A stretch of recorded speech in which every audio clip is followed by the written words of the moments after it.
Hello everybody, I'm doing a Facebook Live event today. I'm going to be helping to fight the festive fear. I've not done a Facebook Live event before, so this is new to me and very exciting. I think that we can all ask questions on the side. They should come up for me, so I'll do my best to answer them. We'll start out with, I am Dr. Lauren Rooney. I'm a clinical psychologist and I work full-time in the NHS with older adults, and I also work privately on the Monday night with Avenue Therapies, and my details are on the side if you need to just contact me. Hi Kaylee! I was asked by the group to come talk about managing the festive fear, and I've got a range of things to talk about this evening, including managing family, managing anxiety, managing that rush and that panic, but also thinking about managing loneliness, which is obviously a big issue that can come for Christmas. If you can't hear me, if you can't see me very well, please do let me know and I'll try and sort it out. I managed to bump down in here, but obviously life, real life happens. My dog might come in, my husband might come in, so we don't know what's going to happen. But I've got my cup of tea. I hope you can grab a cup of tea and settle in as well and come and chat with me today. And I think I've worked out how to save the Facebook Live video, so it should be shareable after this is finished, because I know that this Christmas period is manic and we often don't have time to sit down and do these kind of self-care things. So, any questions from anybody so far? I don't think there are yet. I've got the questions that are asked on our Survey Monkey here that I'm going to go through, and we can start with thinking about managing stress in general. So managing stress in general, stress is frustrating. Stress has a big impact on our emotional well-being, and it has a big impact on our body as well. So for a lot of people, they might not notice they're stressed until their body starts to play up to kind of give them some kind of signs of stress. So everyone's signs of stress are really different. For some people, it might be that they start to feel tired more quickly. They might start to get a bit overwhelmed. So there might be this, I don't know, internally, I always think that there's a jug. We've got a jug of room inside of us. It can handle a certain amount of pressure, of liquid, of volume. So in my jug today, I've had work, that takes a big portion. I've got to clean the house, that takes a big portion. I've got coming to do this today, that takes a big portion. I've got all sorts of things that I do day to day, my roles, and I might have this much room left in the top of my jug at the end of the day, which I can use to think, to relax, to just cope with life. But when we've also got Christmas on the horizon and all the messages getting in the media and everything that's happening to us, sometimes our jug can be full to the brim. So anything else that hits us, we overwhelm. We become so stressed out, we just can't focus. There's not enough space in our jug. So as I say, for some people that might be that they start to notice that they feel tired more quickly. They might need to go to bed earlier. For some people, they might start to get physical symptoms like a headache, like a sore stomach. We're all quite different in the way that we express stress and strain. To try and manage that, again, we're all quite individual. So for some people, managing stress might be actually taking a bath and doing something physical. And for other people, managing stress might be going for a walk and kind of moving around, doing exercise, getting that stress out in that way. For other people, managing stress might be through meditation, through mindfulness, through talking to people and other kind of more psychological stuff that helps them. So things that are really useful are the worry tree, which I can put a link to, I can find it. And that's a problem-solving toolkit, really. So it's this idea that we have a worry and the worry goes round and around and around in our heads, and sometimes that can become a bit overwhelming. So usually generalized anxiety is when we've got so many worries in our heads. I'll post it in the comments here, I've just found it. We've got so many worries in our heads that we kind of hold on to them, we try and keep them, because if we stop worrying, we might forget all these things that are important to us. So this worry tree, it starts out by saying, what am I worrying about? Put that worry into words. I am worrying that I've not bought enough presents this year, and that will make people really disappointed. And so then we ask ourselves, is there something I can do about this worry? So if I've got no money and I've done all I can, then the answer is no. It's a hypothetical situation, and I have to let this worry go. That's all I can do. And obviously saying, oh, let it go, that's so easy to say. In reality, what does that mean? Well, that means distraction, doing the things that are really valuable to you. It means refocusing on other things. It means kind talking to ourselves, saying to myself, I've done everything I can, this is good enough. And obviously, that's something that we aren't often that good at. And I've talked before about self compassion. We're rubbish at being compassionate to ourselves. We would never dream of saying the things that we say to ourselves to other people. It would just, it's not something we would do. We would be kind. We would say really lovely things and we mean it. And yet, if we try and say it to ourselves, sometimes we don't believe it. So it takes practice. We need to keep saying compassionate things to ourselves. Now, the other arm of my worry tree is if this is a real problem, is a problem I can do something about, can I do it now? So if the answer is no, I can't do it right now, I don't get paid until Tuesday, I'll sort it then. Then what we do is we schedule it. And when we schedule it, then we can let go of that worry. Because as I said, worries are us trying to hold on to something in case I forget it. Got a fly near me. In case I forget it. If I can, I'll schedule it, I'll put it in my diary, and then I can let it go because I know that I've scheduled it. If it's a worry I can do something about now, well then let's just get on and do it. You know, a lot of worries might have a now solution.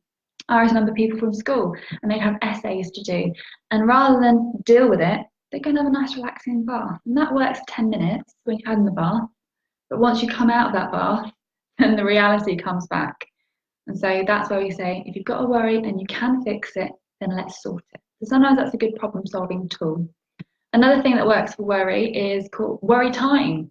Setting ourselves a timer for 10 minutes where we allow to worry our hearts out. Worry, worry, worry, worry, worry. And then after that, we've got to leave it. And if a worry pops up later in the day, we're just going to have to say ourselves tomorrow's worry time. And that's really useful, kind of having those boundaries, helping us to manage that stress. There's also a mindfulness technique that we can use for anxiety and worry when the worry kind of going around in our mind is the main problem. So I'll talk us through that now, if you'd like to join me for a bit of mindfulness. So what we're going to do is we're going to put our feet flat on the floor. We're going to get nice and comfy in our chairs, and we're going to close our eyes.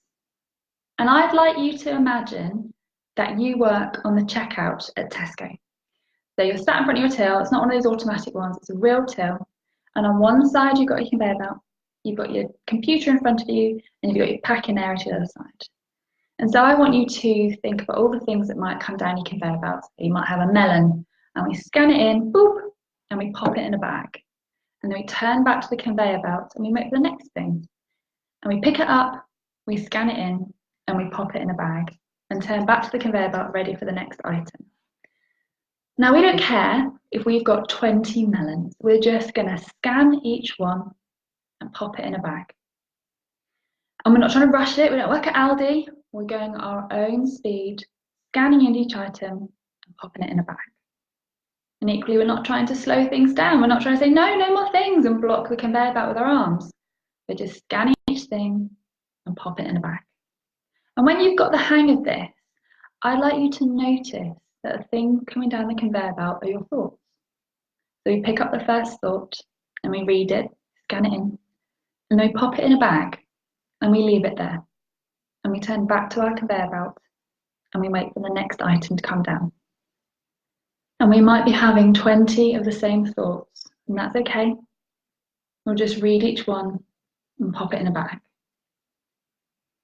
And we're not rushing those thoughts. We're going to let them come at our own speed. We can only work at our own pace.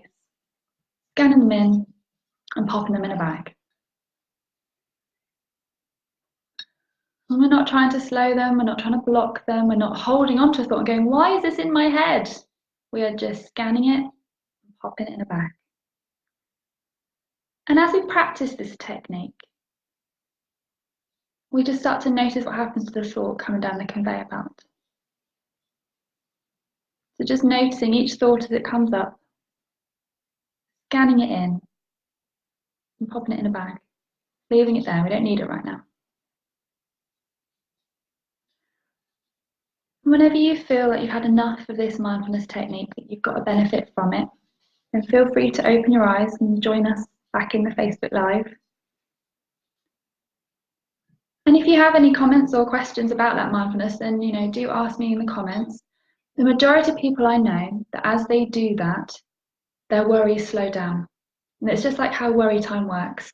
When we allow worry in, it actually gets better. We often use worry and think about our brains in the same ways we think about our items. If I don't like this cup anymore, I chuck it in the bin, I'll never have to see it again. If I don't like my friend anymore, I never see her again, I don't reply to her. When I don't want a thought, the more I try and push that thought away, or the more I allow it kind of to just swirl around, but just try to ignore it for now, the worse it gets, the bigger it becomes. We actually have to stop and allow a thought in and allow ourselves to process it for it to get better. So that's kind of worry. If there's any other worry questions or comments, then do let me know. Thinking about worries in specific, we've had questions around finances. So obviously finances are always a stressful thing around Christmas time. I know that the Fierce Fantastic Females group has got a financial advisor in the group. So do let us know if you need to talk to somebody one-to-one. Again, with finances, it's a limited resource. If you're really struggling, then I would recommend that you go to the Citizens Advice Bureau, CAB, and they can help you with lots and lots of stuff around finances. I've worked with a lot of people who've been to them and had support with writing off debt and managing bills and all sorts of things. They are absolutely fantastic. Equally, there's a reality to we all have a limited budget. We can only do so much. And when we, again, get into our being mean to ourselves mood, this is again where we use our self-compassion. So just being kind to ourselves that we're doing all that we can to manage finances. We've done all we can for our family. How can we kind of invest that time and that love? So there is a book called The Love Languages, and it says there are 5 love languages. So there's obviously people saying I love you. There's kind of physical touch, kisses, hugs. There's people who buy gifts and presents. But there are also people who do things for each other, services. I took the bins out because that's what we need in our relationship. And there's also people who they buy gifts.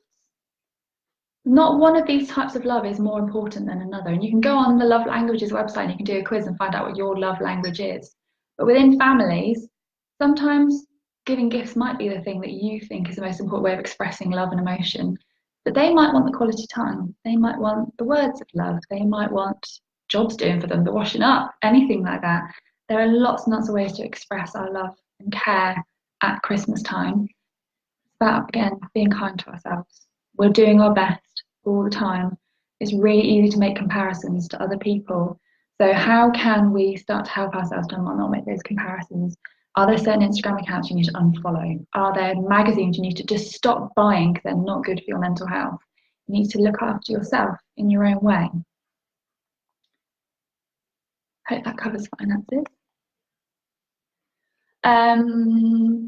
The pressures of getting everything finished on time. Oh, it's a big deadline, isn't it? Christmas Day. And again, pacing. Pacing is all you can do. So writing up a schedule, trying to stick to it. When you don't stick to it, because you're a human being and it will go wrong, being kind to yourself again.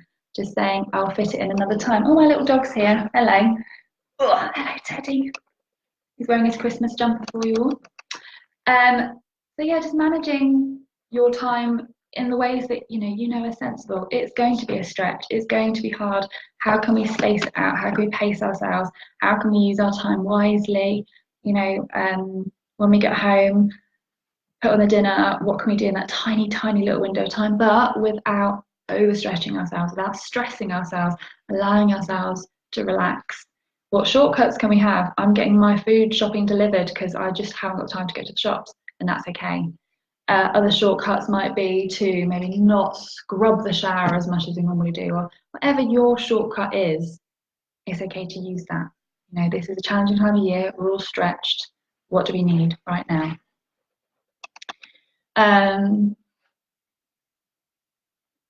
The pressure to be jolly and pressure to spend time with family when we'd rather be alone. That's really hard. It really stretches us, doesn't it? Being social, it takes a lot of stamina, it takes a lot of energy. It's a real challenge. I think with managing depression, there's things that we can do to self-care. So go to your GP, get some help, get the medication and accept it if that's what the GP recommends, that's what you need. It's okay to be on medication for mental health problems. ask for therapy, get therapy where you need it. And I know that's a real challenge at the moment. Waiting lists are stretched in the NHS. You can go to iTalk if you're in Hampshire, or you can go to Steps to Wellbeing if you're in Dorset. There are some low cost therapy options. There are therapy groups nearby as well. So if you have something like a bereavement, there are lots of local bereavement groups, which are really excellent. If you go onto the local county council websites, they always have lists of all the local groups. If you're near the New Forest, there's a hospice called Oakhaven, and I went there last week to check out what they had, and they're brilliant. They've got loads and loads of groups. They've got individual counselling. They're really very useful. Pressure to spend time with family when you'd rather be alone. Obviously, that's really hard. And again, it's about having a think about what you need to do. So, what do you need to do? Because we all have responsibilities for our families. But also, where can we take a break? Where can we step back?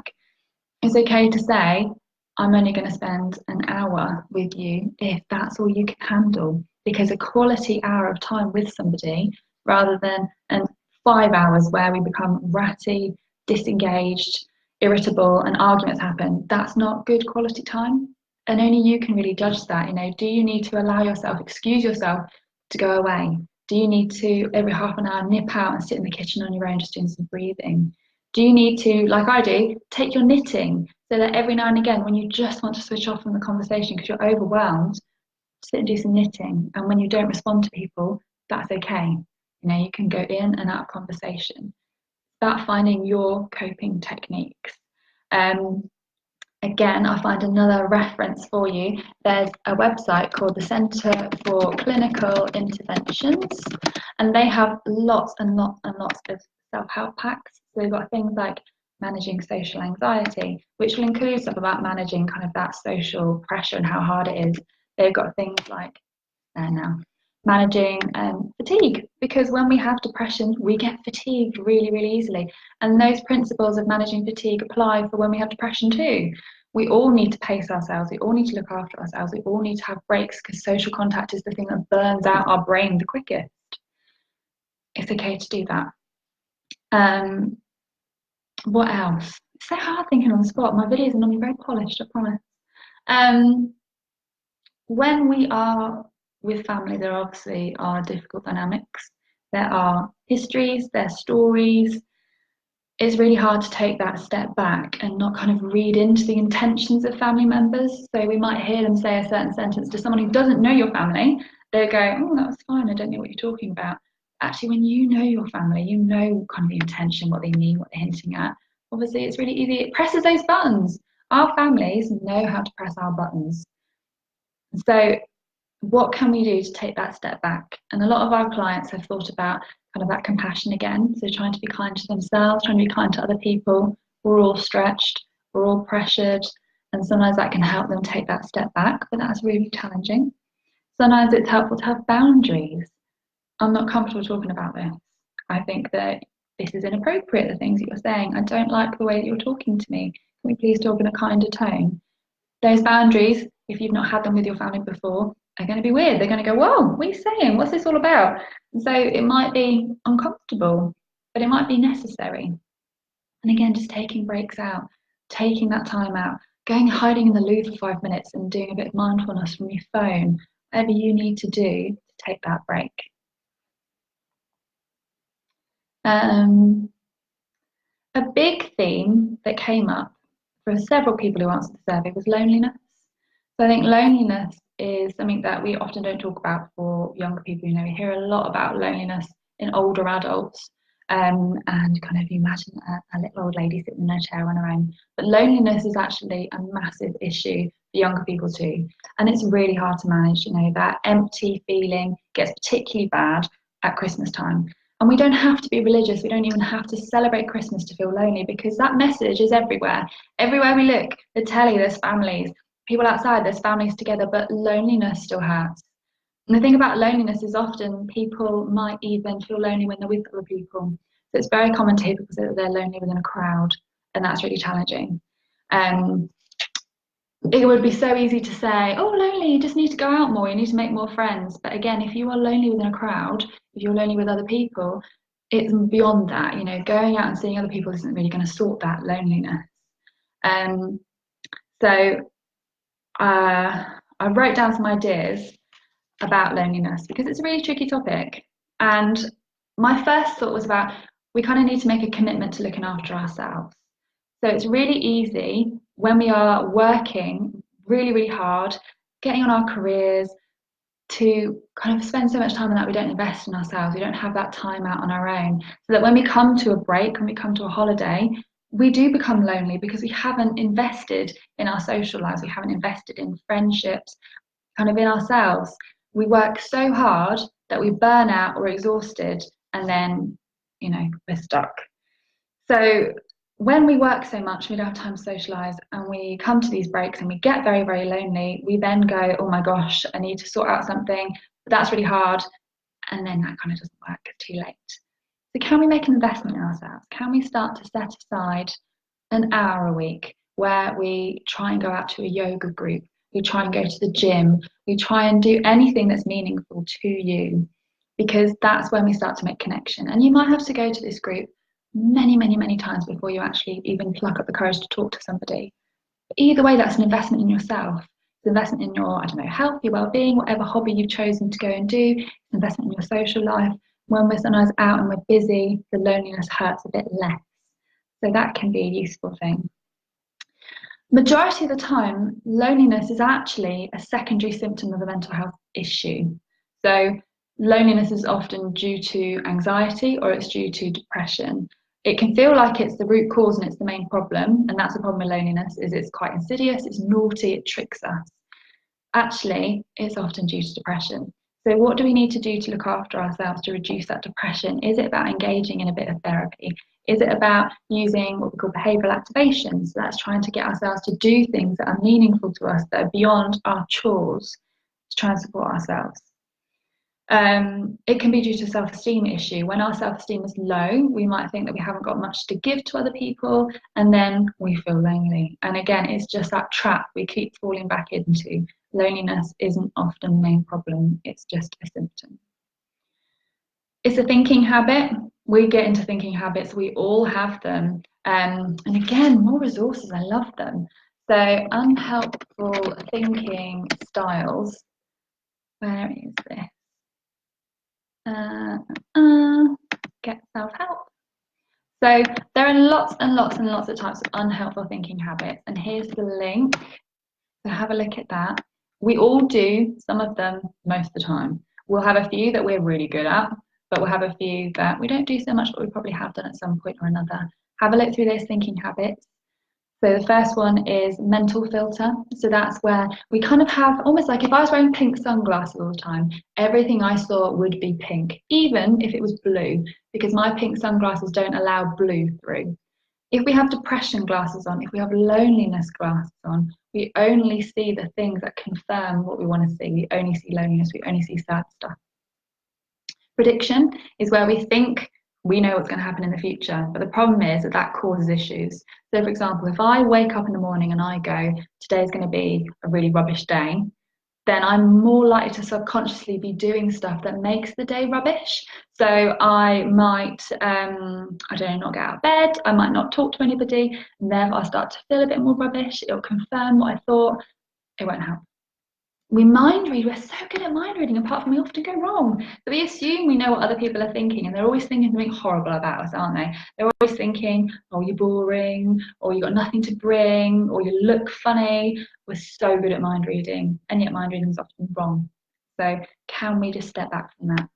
We compare ourselves to others, and we only ever notice what's rubbish about ourselves and what's great about other people. We're so self-critical in that way. So can we try and make that more balanced? And again, we're critical. Critical selves, we put ourselves down. We have shoulds and musts. I should be more social. I ought to be better at this. I'm terrible at blah, blah, blah, blah, blah. We put rules. Who is putting these rules on us? Who is grading us? Where's this coming from? It's horrible that we do it to ourselves. We make judgments about ourselves, about others, about the world. You know, other people are dangerous. I'm useless. We evaluate ourselves. Usually we come up poorly. We have emotional reasoning. So we stop and we go, I feel bad. so I must have done something wrong, or I must be doing badly, or I feel anxious, so this must be a really bad situation. But sometimes we just have these emotions and we look for reasons why we're having them.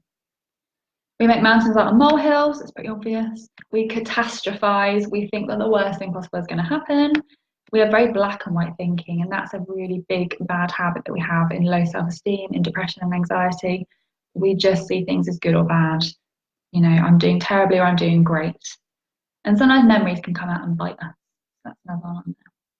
So yeah, a thinking habit. We can get easily into the thinking habit that we are lonely, that we aren't going to contribute much, and then we start to do things accidentally that perpetuate that loneliness. We just can't help it.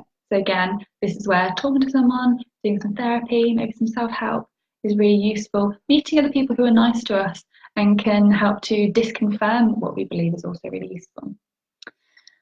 Think about dating yourself, you know, going on dates and doing a bit of self-discovery, having that courage to go out and go to the cinema with yourself or go out for a meal on your own. And again, it kind of comes back to my first point about loneliness, is it's about investing time in ourselves. When we date ourselves, we have that time to start to work out who we are, what we like, what we dislike. Therapy that helps with that self-exploration is really useful. So there's a therapy called acceptance and commitment therapy, and it's therapy that I really, really value. I think it's very useful. And in acceptance and commitment therapy, the idea is that we find out what our values are. So our values aren't goals. So if I was in therapy with you and we were doing goals, I could say you should go for a walk every day, you should play the piano, and you should cook a 3-course meal every day. If they're not things you value, you're going to go, Lauren, I don't want to do that. It's not going to make me feel better. Or even worse, you might push yourself to do it and then you'll feel really bad. That's not great. When you've got your values, we look at values, we work out what those values are, and then we help you try and live your life a bit more in line with those values. So, for example, if I have a client who they used to love playing golf and they can't play golf anymore, we wonder why.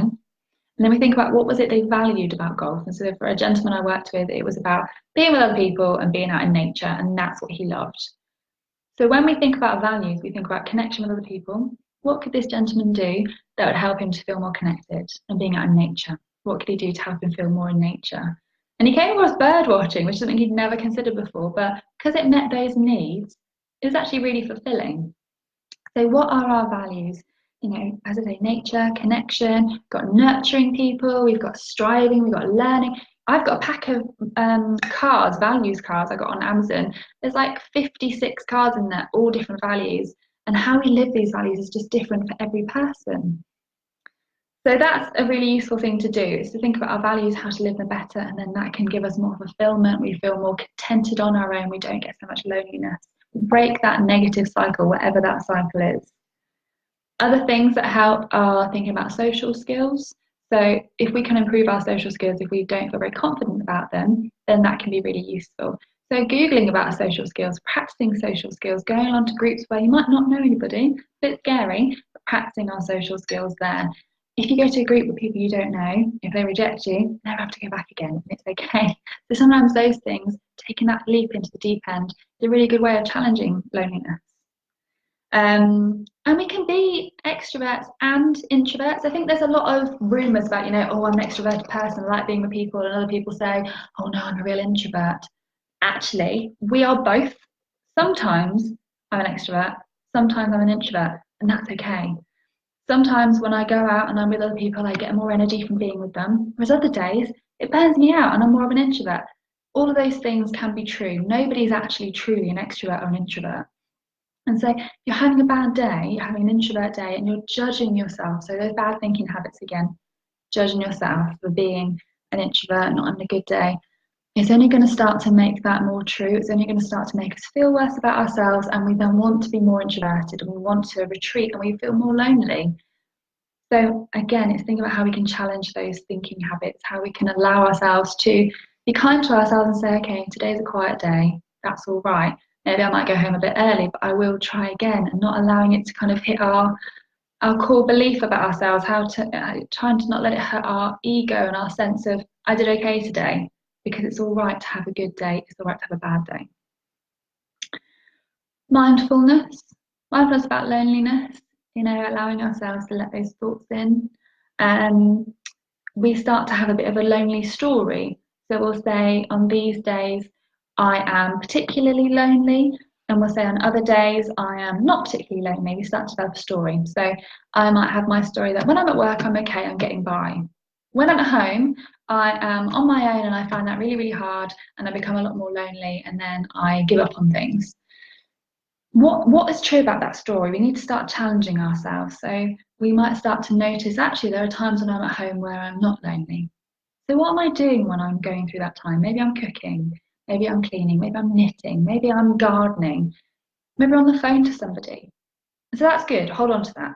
And then we carry on with our life and we carry on noticing when is that story about me being lonely on my own at home not true? We might find something else.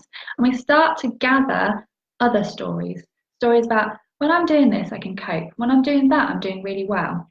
And that can help us to manage. That can help us to start to pull together techniques that will, sorry, I got distracted.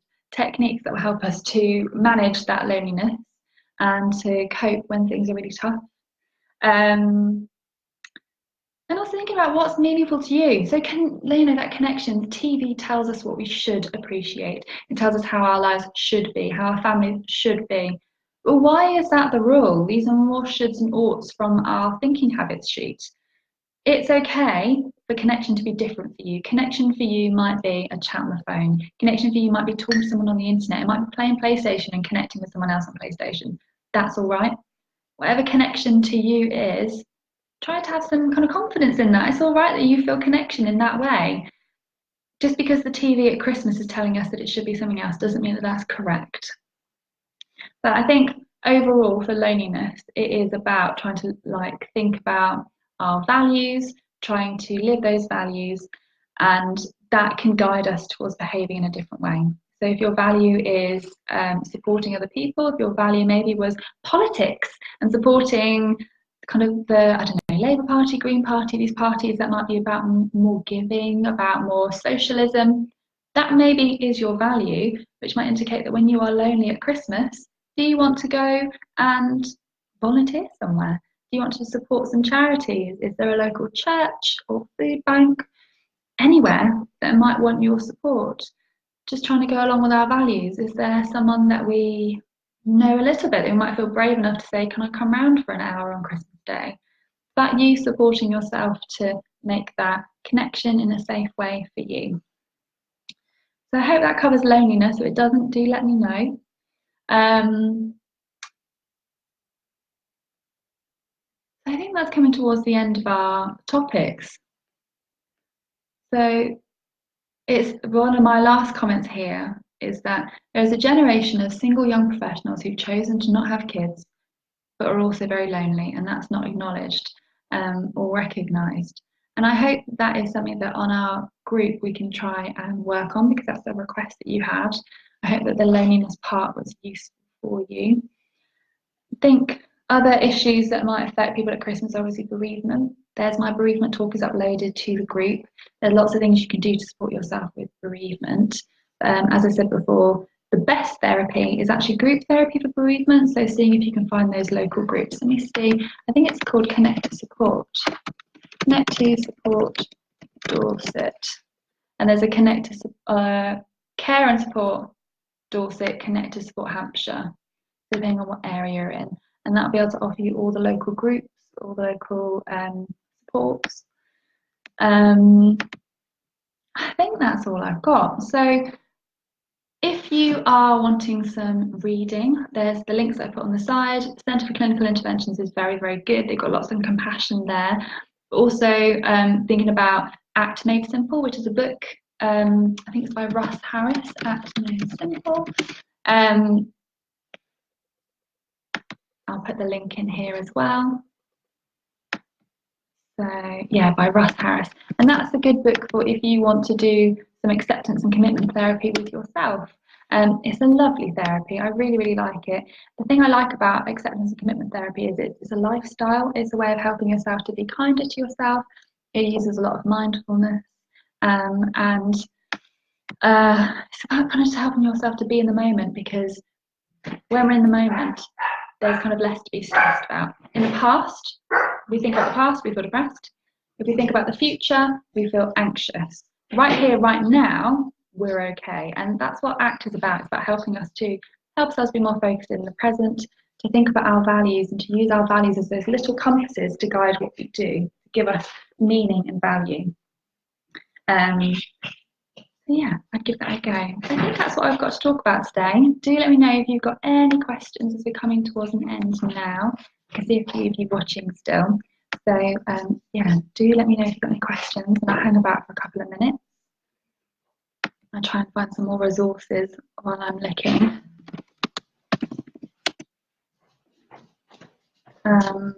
Hiya. There's